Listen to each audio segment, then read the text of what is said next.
isn't a woman's voice awrah? There's a khilaf about that, but the position of Muhammad al-Hassan is that it's not awrah. And certainly the early, I think the position that it's not awrah is far more convincing than the position that it is awrah. Allah says, "La takhda'na bil qawli," don't.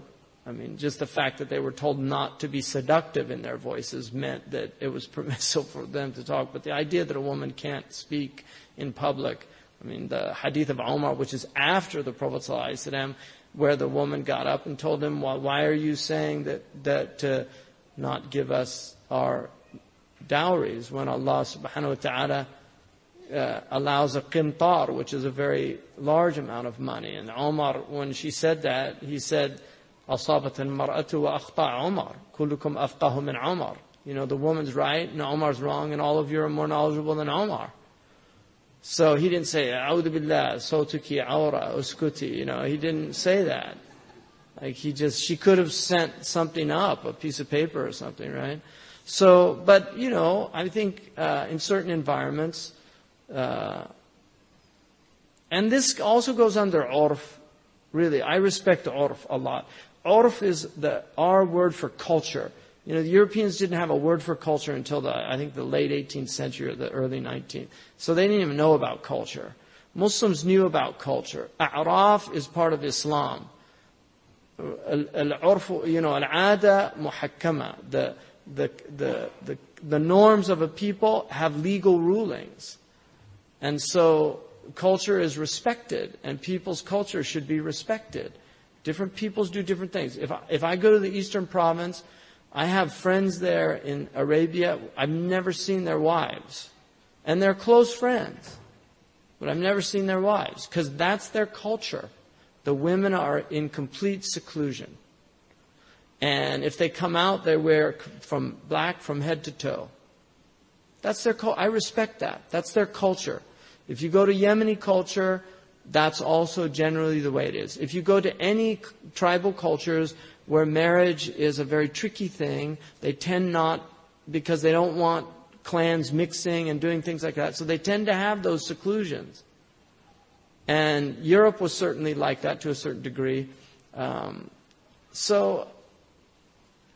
other cultures, it's not like that. If you go to other cultures, there's a more relaxed atmosphere about that. And Syria, you'll see different types. Some families are very conservative, and it's very separate, and then other families are less so. So that also can be different families, and that's generally more religious than cultural, because they're taking religious positions that are more conservative. So the urf, they're taking the religious position, which might be overriding the urf. Or it's an earlier, because a'raf change, cultures change. And we're certainly seeing a liberalization of Islam. May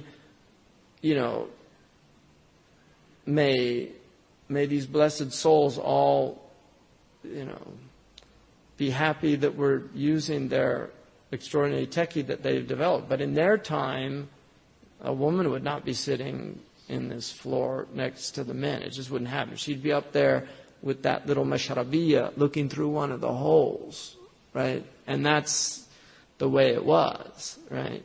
And that's certainly the way it is still in certain places. We were somewhere last night where the women were up and they were looking through the mashrabiyyas.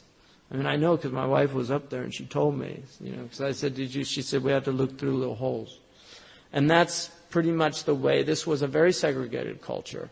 So these are a'raf. Different cultures have different approaches. But it's important that we maintain, in Islam there are mutaghayyirat and thawabit.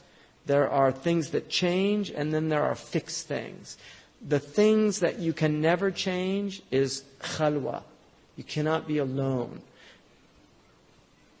Indiscriminate mixing, where there's not decorum and comportment. You should not have unmarried people simply mixing, or unmarried with married people. This is how you get a complete disintegration of a culture, like you have in the West, where they've broken down. Marriage is broken down. Everything's broken down. So there are definite things that we should guard. Modesty in dress, modesty in speech, comportment. I mean, people now dress, it's amazing. Like these people dress was, even peasants in the Muslim world dressed with great dignity. They would never go out in T-shirts because T-shirts were underwear. I mean, in my culture, you know, when I was a kid, that was when it all started changing. You know, Marlon Brando wore a T-shirt on a film, and then everybody started wearing T-shirts. Before that, if you went out with a T-shirt, people would have been shocked because it's underwear. Okay, what's he doing with his underwear on? But now T-shirt has become national dress in America. You know, have a nice day. You know, or billboards, you know, like wearing billboards, free advertising for corporations. You know, Nike. You know, you're just a product placement.